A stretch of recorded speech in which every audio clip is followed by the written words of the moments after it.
Hello, everyone. This is Peter Cohen. I am. It's a little bit loud here because we are at the corner, or we are at the exit ramp of Bellevue and Santa Fe Drive. This is the eastbound turning lane to get onto Bellevue when you exit from southbound Santa Fe Drive. I have joined Mr. Richard here, Richard Colbert. He is a Navy veteran. And he's just hanging out on this corner a little bit here. How you doing, Richard? All right. Right on. Well, we were chatting a little bit. You were telling me a little bit about your story. Got the VA got you hooked up with a little bit of Section 8. Still not enough. That's right. I did get Section 8 housing back in November. That's good. That's very good. Is it just impossible to get any place with a reasonable rent?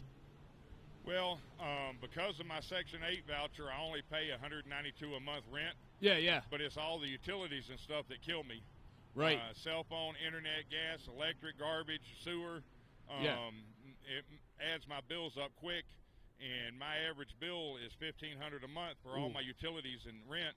Yeah. And car insurance, and right. I get $1,200 a month from Social Security. So yeah. It don't math. No, it doesn't. Not at all. And so, did you get disabled from your service, or? Some of it's from my service. Some of it's just bad luck. I got severe rheumatoid and osteoarthritis in every joint in my body. And now I have MS, which just amplifies the pain immensely. Yeah, it does. Absolutely. Wow. And so you served, got banged up, and then had more health problems afterwards that compounds with the service. I had at least 3 injuries that I know of in the service. Had both eardrums blown up. Then I was electrocuted by 44,000 volts. I should not have survived. No.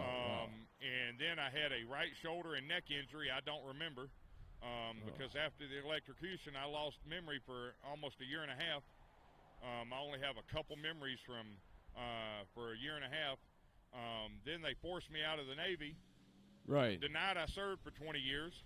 Holy. And when I got a Texas state senator to request my records, they finally admitted I served, but only gave me a couple medical records, no service records whatsoever, and a doctored DD-214 that is almost blank. So I don't know what the hell happened after I got electrocuted. Holy cow. No, I believe every word. That is... Because when you see an SRB, it's so detailed that for anything to just not be informative in an SRB immediately means suspicious things happened. 0 service records at all. And the Navy still denies I served. Holy cow. I was able to get my records, what little I got, from the National Archives. Right. Because the Navy still denies I ever served.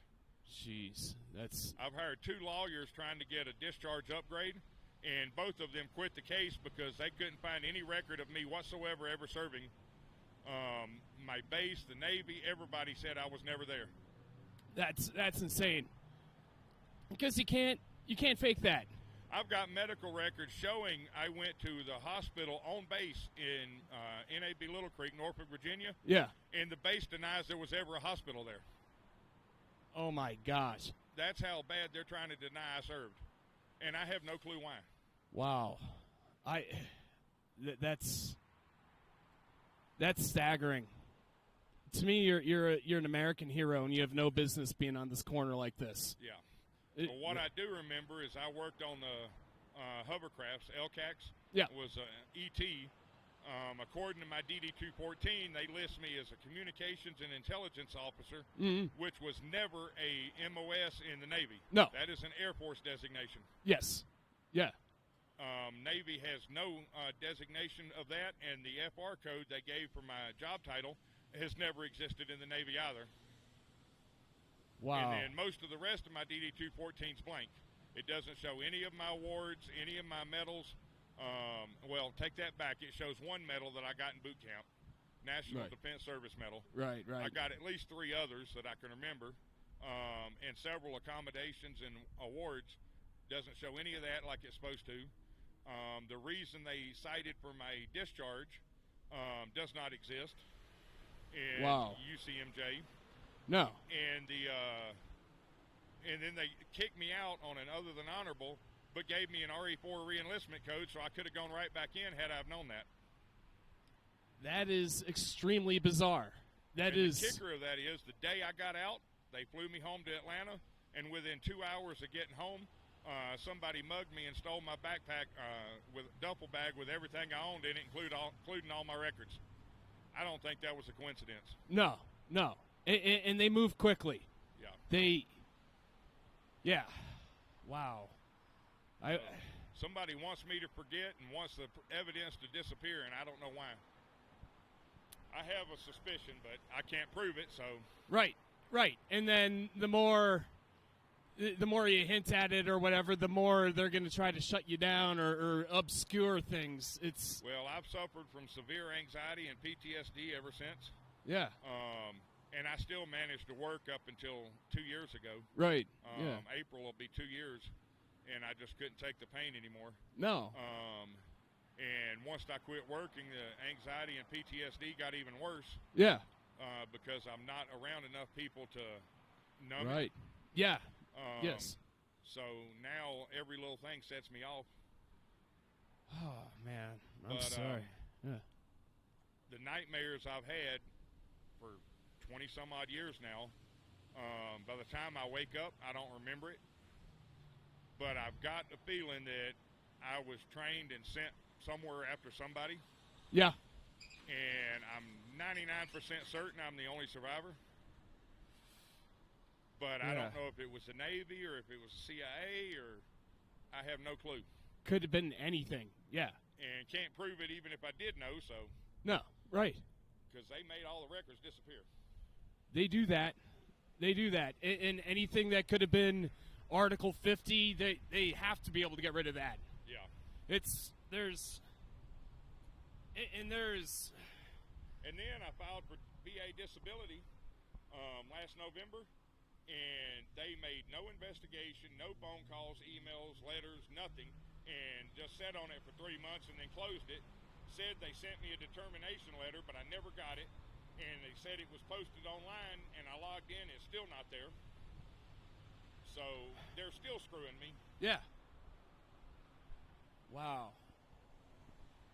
I'm getting ready to file again for disability. I've been in therapy for a year now. Yeah. And I finally got the paperwork last week from my therapist confirming my diagnosis of PTSD from the military. Yeah. And I've got a letter from one of my surgeons that operated on my spine confirming I had PTSD. Yeah. And I'm fixing to schedule a hearing test because I had both eardrums blown up. Yeah. So I still suffer permanent hearing loss and permanent ringing. So as soon as I get the hearing test results, I'm going to refile for my disability and dare them to deny it this time. Good. Well, yeah. So hopefully you get all the retro pay and some truth would be the most. Based on the medical records I've got, I should have been discharged on an honorable medical discharge. Right. Not forced out under some BS with an OTH. Right. So they owe me a discharge upgrade and owe me disability back to me getting kicked out in 92. Yeah, that's over 30 years of back paid disability at the full rate that you... 33 years they owe me. And I cannot imagine it being anything under 100% if you're being real as far as a rating. That's 30 Well, I'm plus 100% years. disabled physically and mentally, according to my primary care doctor and according to Social Security. Yeah. So the Navy can't deny that I'm disabled. No. And I've got enough evidence and proof that it happened because of my service. Yeah. And they have no records to counter that. No. So I don't see how they can deny it the next time. No. Just... I never know their reasoning. All I see is their wreckage. Yeah. That's really it. Where do you see things going in the next month or two with all of the political craziness? Well, I actually have a GoFundMe. I'm trying to raise enough money to build me a solar-powered bus to live in. Yeah. Because I could lower my bills from $1,500 a Just month be to off. under Yep. 800, and I could survive on Social Security. Yes. But I'm kind of afraid that Musk is going to fuck that up. Yeah. And so another reason I want to be in the bus is I can get south where the arthritis doesn't kill me from this cold. Right. And if I can lower my bills, You can make it. I can survive panhandling even if I lose my Social Security. Yes. Yes. And living here in Colorado, if I lose my Social Security, I'm homeless again. Oh. There's just no two ways about it. No. There's no way I can afford panhandle enough to afford an apartment and car insurance and all that. No. I'd have to get rid of my car and live on the streets. And so, yeah, I'm really trying to raise enough money to get that bus. But 2 months in, I hadn't had a single donation on my GoFundMe. Oh, that's rough. All right. This gentleman's name is Richard Colbert. That's Colbert, just like Colbert with the Colbert Report. And I'm looking Cash App, Richard Colbert 72, and Venmo at Richard-Colbert-17. That is, and that's for Navy veteran, disabled Navy veteran Richard Colbert, who has had a hell of a time trying to get, well, the care that he's entitled to and fully deserves from our government, who wanted to deny his service, which has got to be the most infuriating and offensive thing ever, to ever have service being questioned like that. You can read that. I can't even see it. But all right, let's see here. I've got GoFund-me/84 Foxtrot 3403 Charlie, and that is his GoFundMe for Richard Colbert's GoFundMe here. He's a Navy veteran who was who our government tried to completely screw out of all services and all of his entitlements with health care and being horribly disabled from his service and lying to him about his service and invalidating him at every turn, which I find to be the most disgusting part of this, is the abject invalidation.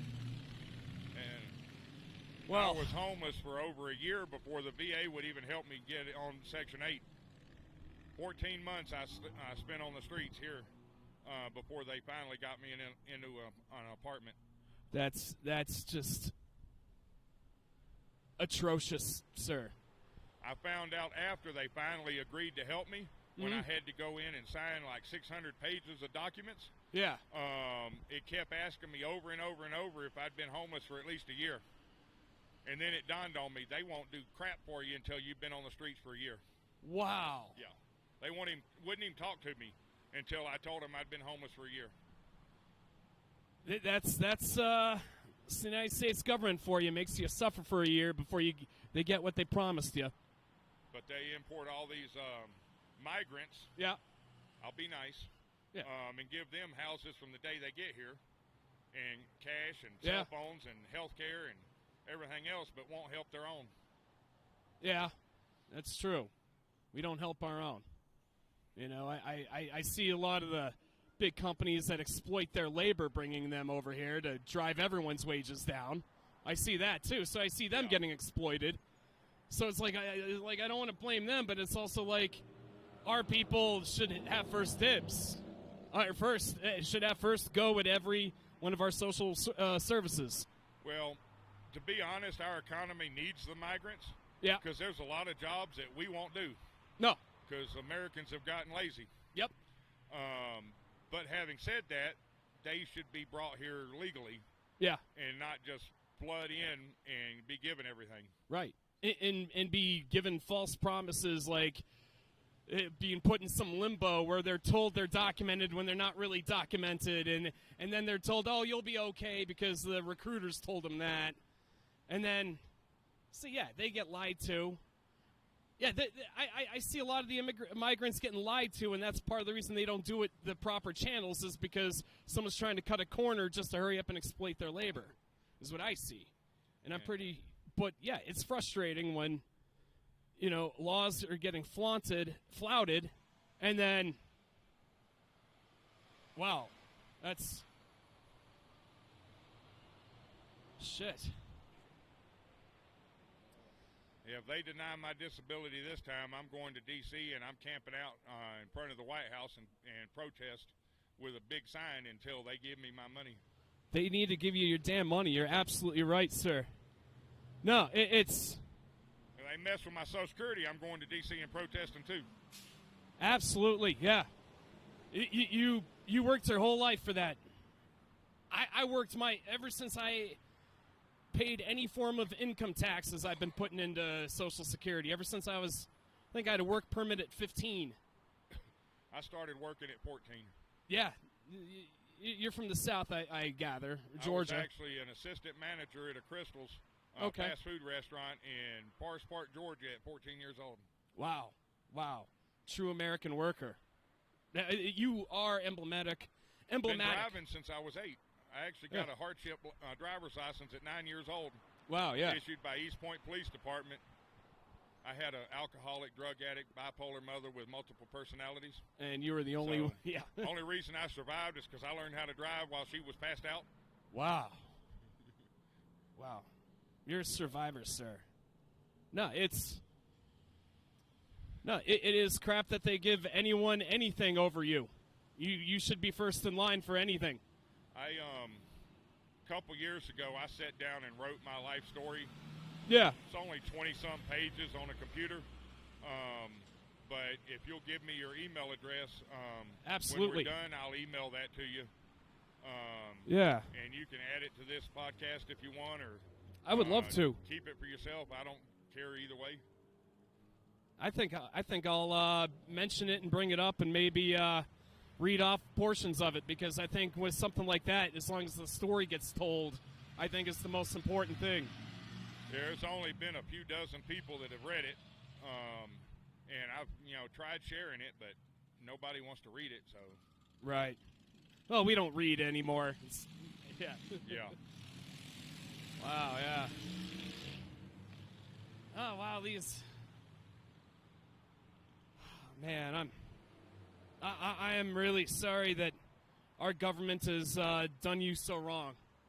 I would love to get the word out so that if you end up going to Washington D.C., you can get some help and some support.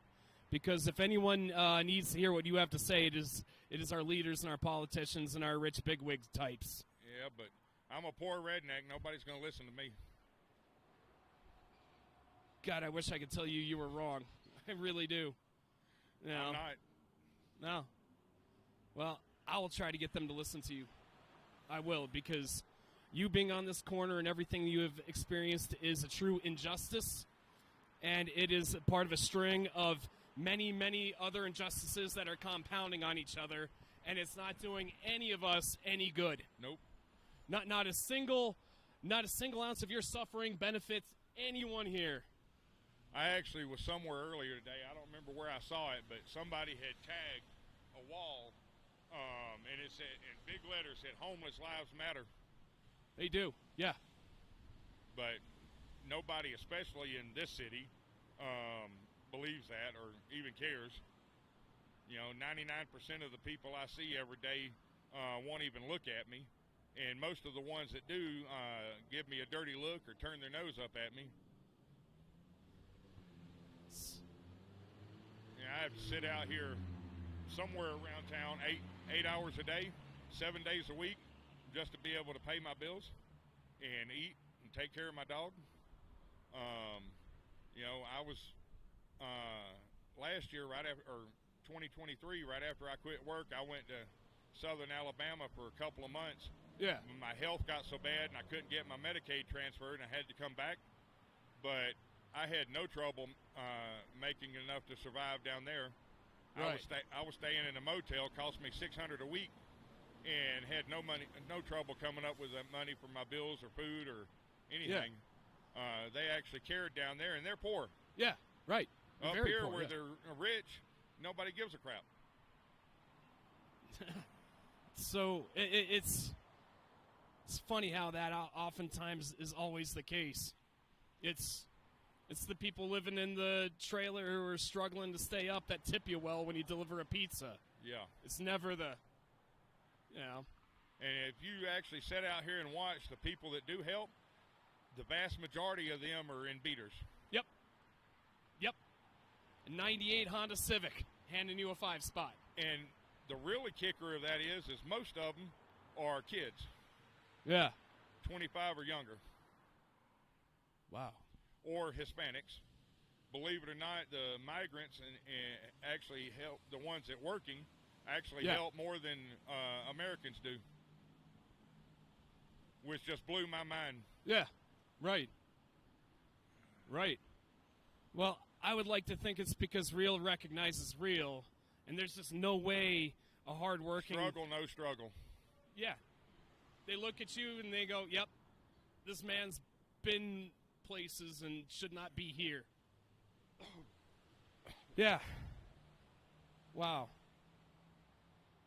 Well, you know, I've been trying to do more of the man-on-the-street style stuff for for podcasting instead of, you know, just trying to yuck it up with my friends. And I drove by and I saw...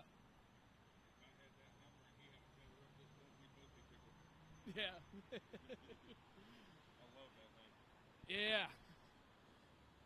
I like the Cybertrucks too, but I'd much rather have the Hummer EV. Right. The hub system is so good on these. Real tough to... Especially now that Elon's threatening to cancel Social Security. Yeah. Exactly. I'm surprised we're not angrier about that. Well, I don't agree with all the vandalism and protests that he's getting as a result of it. Right. Because he's, you know, got a mission from the president to cut waste and fraud in the government. Yeah. And I think the mainstream media is misinterpreting him. I don't think he actually wants to cut Social Security. He just wants to make it more efficient and profitable. Right. But I don't know, because pretty much every news outlet is saying he wants to cut it. Yeah. And that's the hardest thing is it's hard to know what's what today. Well, the really sad part of it is if the mainstream media believes it, 99% of people believe it. Yes. Whether it's true or not. That is very Nobody very true. does their own research and forms their own opinions anymore.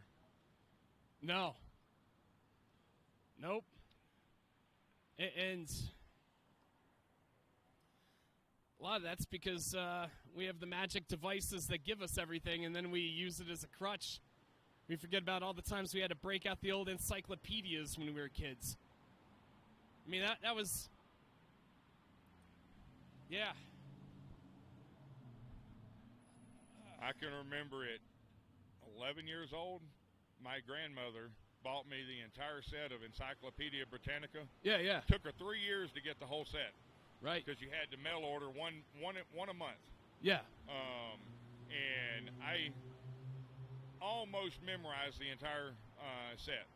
Nice. 36 volumes. I had almost every word memorized. Wow. I wasn't allowed to watch TV or play video games or any of that, so I sat and read. Smart family, yeah. That's how you end up qualified enough to be gaslit by the military. I actually took the college entrance exam, the PSAT, in 3rd grade. Nice. And my lowest score was equivalent to high school 12th grade, 9th month. I was college level on everything except reading comprehension at 8 years old. Yeah. Yes. Wow. That's... Just from reading encyclopedias and my godfather's college books. He was an architect, so he had all the mathematical books, calculus, trig, and geometry, all that. And I'd learned all that by 8 years old. Fantastic. Now I'm starting to see why they had a bunch of stuff in your SRB to get rid of.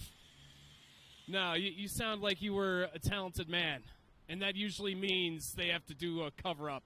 Yeah. No, that's...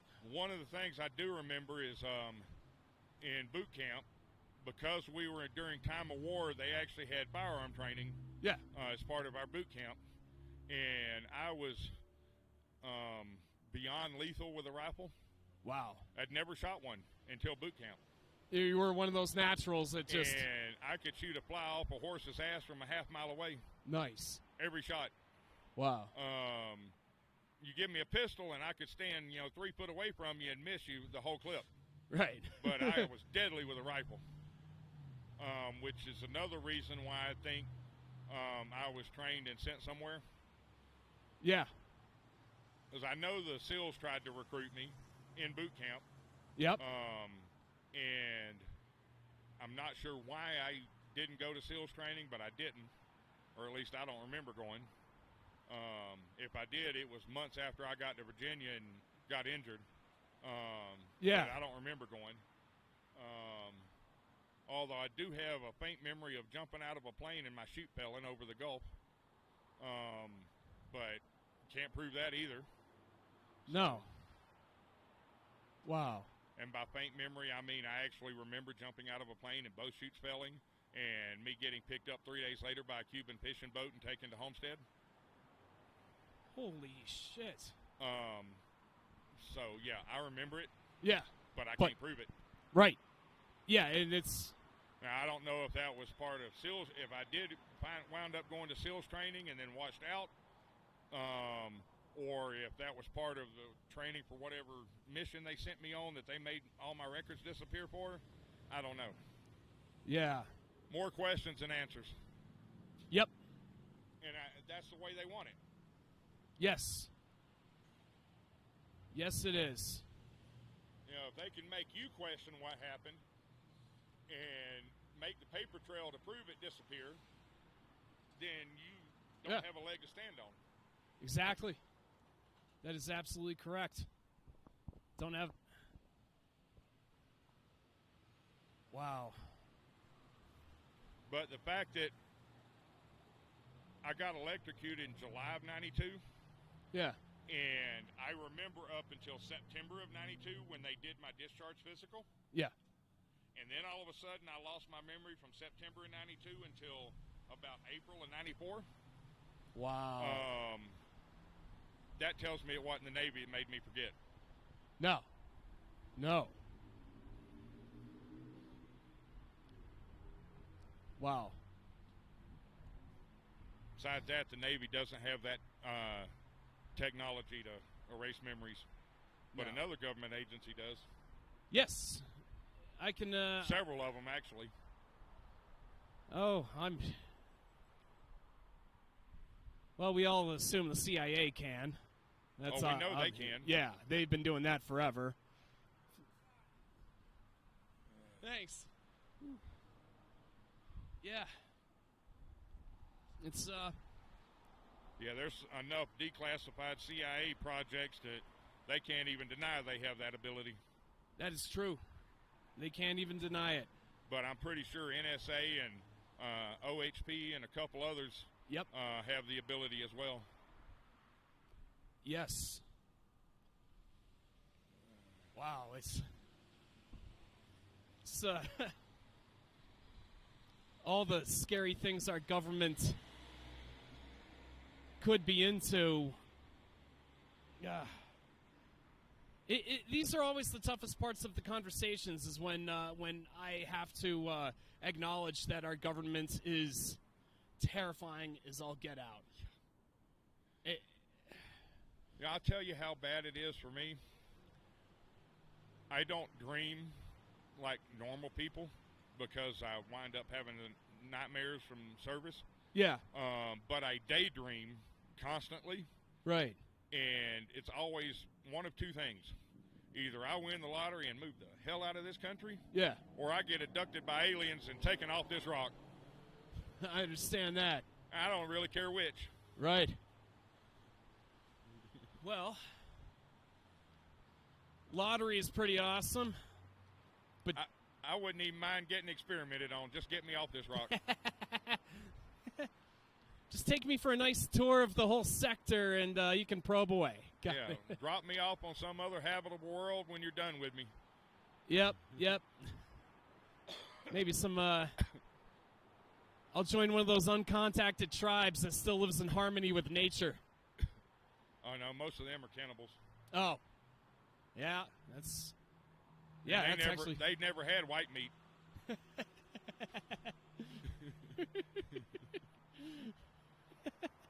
Except that island off the coast of Africa that people keep going to, even though it's restricted. Yeah.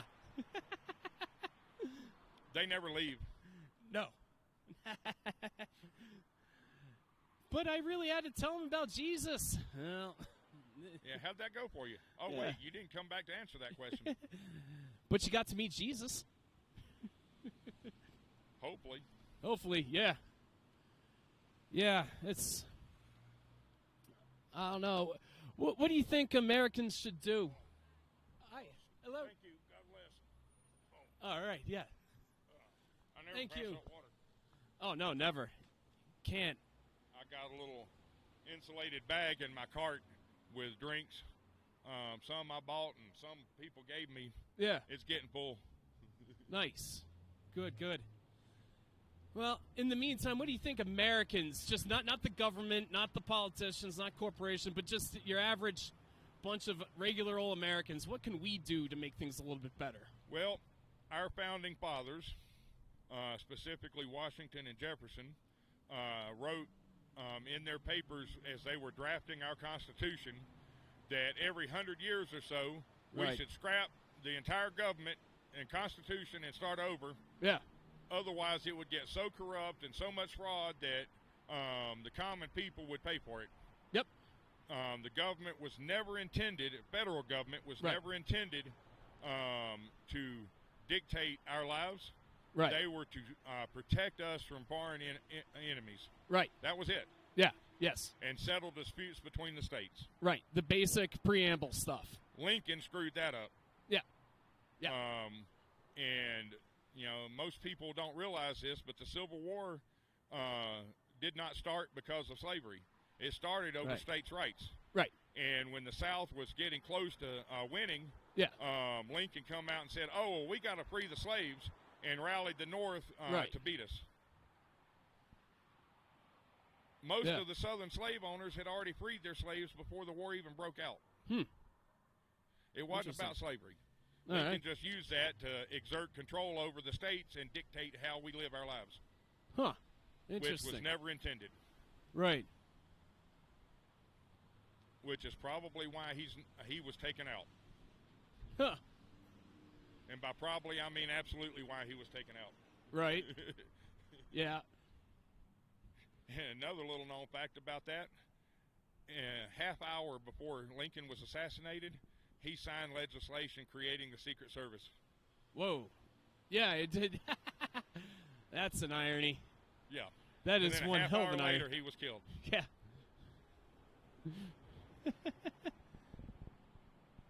Wow. That's. But it's time for a revolution or a new government. It's past time. Past time for a new government, yeah. Which was the sole reason I voted for Trump this time. Now, I voted for him Yeah. twice before. Right, I wasn't going to vote for him this time. right. In fact, I wasn't going to vote this time for president Yeah, until he started promising to revamp the government and minimize it and eliminate Right. the fraud. And then I had no choice but to vote for him because right. we are way the hell past due for that. Yes, yeah. And getting rid of the IRS was just icing on the cake, which I really hope he manages to pull off, but I don't see it happening. How do you think, what will we do for revenue if we get rid of the IRS? Well, he wants Tariffs? to replace it with external revenue service Right. tariffs, Yeah, but yeah. that's just going to screw us even worse. Right, right. And he's starting to realize that now, but, you know, everybody's flipping out because he's putting tariffs on Canada and Mexico. Yeah, Well, they've had tariffs on our crap for years. yeah, they have. 200-300% tariffs. Yeah. Oh, shoot. But the media won't report that. They only want to report that he's starting a trade war and that tariffs are taxes, which they are, but they're Yeah. far less than the taxes we're paying already on the stuff that gets imported. Ah, so Canada's hit us hard with some tariffs already. 200-300% on milk, Wow. cheese, and metal, and a bunch of other things. All the stuff that we make in abundance right at the border, too. Yeah. I mean, Wisconsin's right there. Like I saw the other day crankshafts that we make here. Yeah. They get sent to Canada. Right. And polished. And then get sent to Mexico to be honed and refined. Right. And there's no tariffs between tariffs from here to Canada. Right. But no tariffs from Canada to Mexico. Right. And then tariffs get it back into the U.S. from Mexico to go into our cars. Wow. So they hit us twice and we got nothing. And we're paying like 280% between Canada and Mexico on crankshaft to go in the engines of our cars. It takes a $50 crankshaft and makes it $400. Wow. Yeah. And they wonder why the average car now is $70,000. Right. Right. It's because of the tariffs they've already been putting on us. Yeah. We're just returning the favor. Yeah. So, Internal Revenue Service is screwed up. We have a screwed up tax system that hits the working man hard. We get hit hard on external shit from other countries, but then if we hit them back, we harm ourselves. And most of these government agencies we have were never legal according to the Constitution anyway. Right, right. Perfect examples, Department of Education. It actually specifies in the Constitution that education is a state right, right. And should be administered and controlled by the states. It still is, though, aren't they? No. I mean, the Department of Education doesn't call all the shots. The states do. They provide funding to the states and tell the states what they can and cannot teach. To a degree. Yes. I mean, I've never seen any national standards on. I don't know what the whole national standards on education are. I think that is Library of Congress. Library of Congress. Department of Education dictates what the states can teach and what they can't teach. Okay. And if they deviate from that, they don't get the funding from the federal government. It's all the funding's held hostage. The kicker of it is the citizens of the states are paying taxes to the federal government. Right. And they only get a fraction of that for education, and they only get a fraction of that back. Right, depending on who gets most of the dollars sent versus received. For example, let's take Arkansas. Yeah. They're a poor state, but they pay, let's say, $1 billion a year for education taxes. They get $200 million back.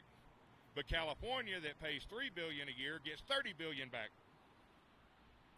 So you're saying like big states are getting more than what they put in versus small states? Yes. Oh, that's not a good budgeting. Which is another reason Trump's trying to get rid of the Department of Education. All right. You get rid of it, the states will have enough money for their own Department of Education because they won't be paying it in taxes. Right, right. And then theoretically, Arkansas would have more money for education because it'd be more efficient to just dump it in there than to do the whole. California would get screwed. Texas would get screwed.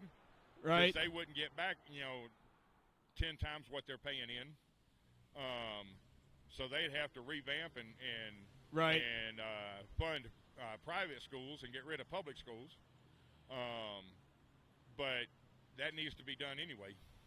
Getting rid of public schools and replace them with private? Yeah. What would be the advantage? Would we be able to guarantee access to education if we got rid of public schools? In theory, yeah. If they sent the money they're spending on public schools and divvied it up among the private schools, there'd be plenty of money. And there'd be like the low-income people right. that families can't afford. Right, because they'd be competing. Get free education, and right. the families that could afford to pay would. Yeah, they'd be competing for vouchers for voucher enrollments. So that's how they would have to. I don't think it'd even be competing. It'd be income-based, but. Okay. I went to a private school for a little while when I was a kid. Yeah. And even back in the 80s, most of the private schools were income-based. Oh, wow, okay. Good. If you were poverty level, you paid little to nothing. Oh, that's good. Now, my grandparents put me in there, and my grandfather was a minister, and he was bringing home $60,000, $80,000 a year back then. So they had to pay, full price, $100 or a couple $100 a month. Yeah. But I knew kids in my school that didn't pay anything. Right, right.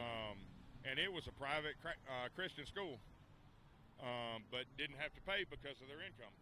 All right, so public publicly accessible but privately ran. Not Right. bad. Yeah. Shoot. Yeah, that's not. I mean, if you look at all aspects of government, every government entity that has been turned over to private hands ever has been far more successful and cheaper in private hands than it was in government hands. Interesting. Yeah. Which is why none of our power plants anywhere in the United States are run by the government. Not a one. Yeah.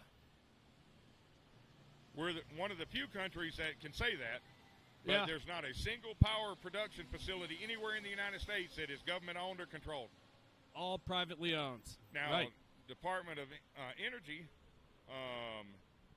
regulates Sure. like the nuclear power plants and coal power plants, but they don't control them or own them. Right. They're all privately owned. Right. Now, that didn't used to be the case. 100 years ago, most of them were, especially the nuclear plants, were government-run. Yeah. And they were in bad state of affairs. They were down more than they were up.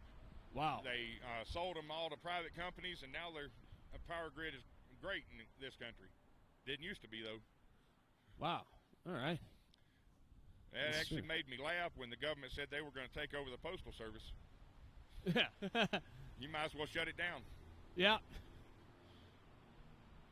Oh, the Postal Service is a crazy entity. It's our entire street system is based on how the Postal Service did everything 100 years ago. And nobody realizes this, including all the idiots in Washington. The Postal Service makes like $200 billion a year in profit. Congress has been robbing them blind for the last 40 years, which is why they're losing money every year, because Congress keeps taking it for and funding black other market shit. or black ops and under the counter projects. Yep. All the There's under the table dozens shit. and dozens of different things they're pulling out of the Postal Service, which is a private company. Huh. Private company. So it's not legal for them to even do it. Right. But they're doing it anyway, and they're destroying the Postal Service because of it. Wow. That'll mess everything up. Yeah, that's the one thing. I don't like any of the Postal Service being messed with, personally. Is that's everyone's social security, everyone's how we do all of our identification stuff. You know, you need that whole address system, and if you don't have a good Postal Service to verify addresses, how can you get people IDs? How can you get, all the basic stuff that people need to function? We need a postmaster. We don't necessarily need Postal Service to do mail. Okay. We still need the postmaster to, Regulate it. Regulate addresses and streets and so forth. Yeah. We don't really need the Postal Service.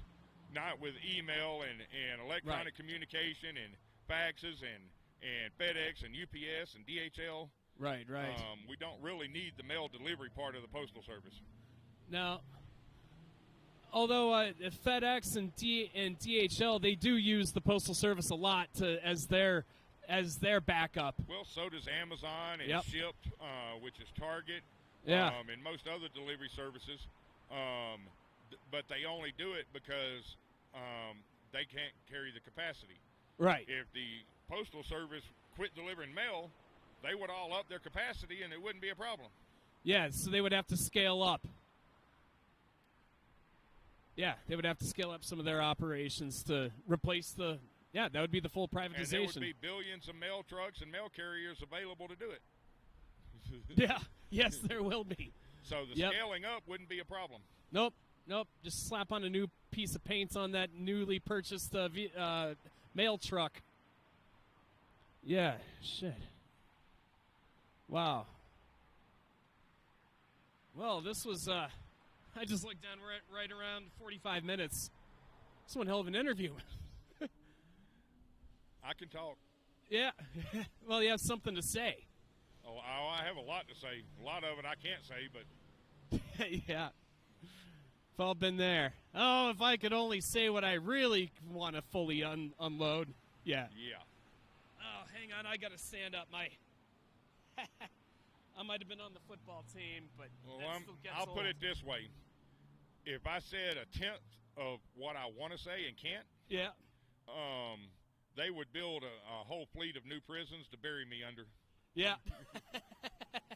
Just to shut me up. Yep. Oh, dang. Because freedom of speech is bullshit. Yeah, they will take that shit away. You know, a lot of places now have passed city ordinances, and they claim it's that the city ordinance makes it illegal to panhandle. Yeah. Well, first off, city ordinance is a civil violation, not a criminal one. Yep. So it doesn't make anything illegal. Right. And secondly, the Supreme Court in 2023 ruled that panhandling is is protected First Amendment right, free speech. Yep. And unless the panhandler is in the middle of the damn road or threatening people, there ain't nothing they can do about it. Yeah. I know, because remember I said I moved to southern Alabama 2 years ago for Yep. a couple months? I was in Daphne, Alabama, which had such a city ordinance, and they kept trying to, I would get, some old lady would call the cops on me every single day, and they'd come out and demand my ID, which is illegal because I hadn't committed a crime. Right, right. And harass the piss out of me. Yeah. And I finally showed the two officers that came out one day, I showed them the Supreme Court ruling, and then demanded they get the chief of police out there. Yeah. And they're like, well, give us a link and we'll show it to him. And they quit coming out after that because I was right and they were wrong. Yeah. But nobody in the police department knew it. One officer came back by a few days later and told me that he had showed the chief and that they had circulated that around the entire department and that they would no longer be enforcing that city ordinance. Wow. Well, I'm glad you instigated the proper change there. It shouldn't. I'm sure that pissed off the mayor. Oh yeah. Yes. And then another example, Lawn Tree. Yeah. Now they have a city ordinance for panhandling. Yeah.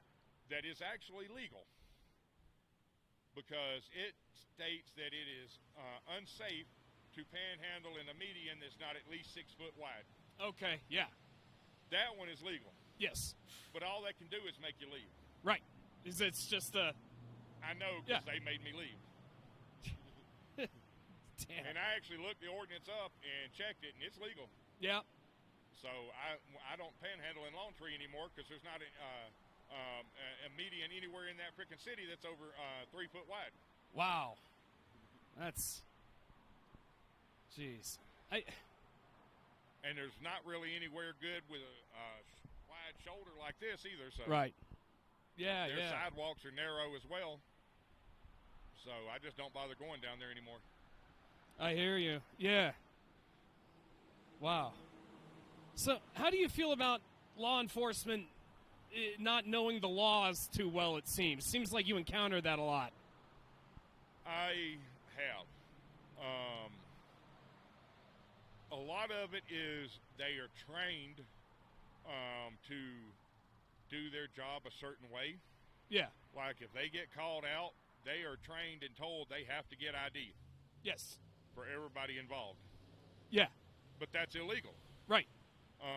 Unless they have reasonable suspicion you committed a crime or are planning to commit a crime, right, they can't legally demand ID. Right. But they not only do it, they arrest you if you don't give them the ID. Yeah. And claim that's a crime. Right. And pretty much every police department in this country has been sued because of it, and they keep doing it. And I get why they do it. It's a safety factor for the officers. Sure. Which is why they're trained that way, but right. It's still illegal. Yeah. So we have people that are sworn to uphold the law, intentionally and willfully breaking the law for their own safety. Which makes nobody safe. Which makes nobody safe. Exactly. Yeah. That's. Yeah. Because I don't think the general citizenry is wacky when it comes to common sense things for officer safety. Yeah. We're not going to say you can't do that just to put officers at risk. So it's just a very hollow excuse to violate rights in the name of officer safety when the predilection of the community is to not unjustly or wrongfully endanger an officer in the first place. Many years ago, in the 90s, I lived in Fort Lauderdale, Florida. Yeah. And at the time I lived there, the Fort Lauderdale Police Department was routinely harassing, beating, and sometimes killing gays and lesbians. Holy shit. I walked out of a gay bar one day, walked over to the bike rack, unlocked my bike, sat on the seat, never took the bike out of the rack, realized I was too drunk to ride, got off the bike, stood beside it, pulled it out of the rack, and started walking with my bike home. Yeah. And a cop sitting across the street saw me, arrested me for DUI, and took me to jail, and I'm laughing the whole way to jail. Yeah, yeah. And he couldn't understand why I was laughing. I had worked with a few friends of mine that were well off, and we had forced the Fort Lauderdale Police Department to start taking yearly sensitivity training for all officers, and formed a civilian oversight committee that policed the police. Nice. And I was on that oversight committee. Excellent. At the time that officer arrested me. Wow. Yeah. By the time he got me 3 blocks to the jail, the chief of police was standing in the cage demanding him to uncuff me and release me. Wow. He had already taken my bike to police impound, and he refused to take me to get my bike back. Wow. And to the chief of police, and got fired on the spot. The chief of police took me in his personal vehicle to impound to get my bike back. Wow. And of course, the bullshit charge was dropped because I was pushing my bike. I wasn't even riding it. Right. You were following the law for. And they already had body cams back then, so the chief had already pulled the footage before I even got there. Yeah. Because the officer radioed it in who he had arrested and why. Yeah. And so the chief immediately recognized my name and went and pulled the footage. Right. So I wasn't going to jail. Good. Good. Dang. Wow. Well, Richard, I think I'm going to wrap this up because it's been almost an hour. Almost an hour. A really good interview, and I'm very honored that you gave this interview to me. Let me. Well, make sure you give me your YouTube channel. Absolutely. So I can see this. Absolutely. Yeah. Oh, God bless. Yeah. And for sure. Send me your or give me your email address so I can send you that. Perfect. Live story. Yes, absolutely. All right, everyone. This has been my interview with Richard Colbert. Colbert. Yes, excellent. Colbert. Perfect. His Cash App is Richard Colbert 72 and Venmo at Richard-Colbert-17. Reporting live from the overpass at Santa Fe in Bellevue. I'm Peter Cohen. Have a good night.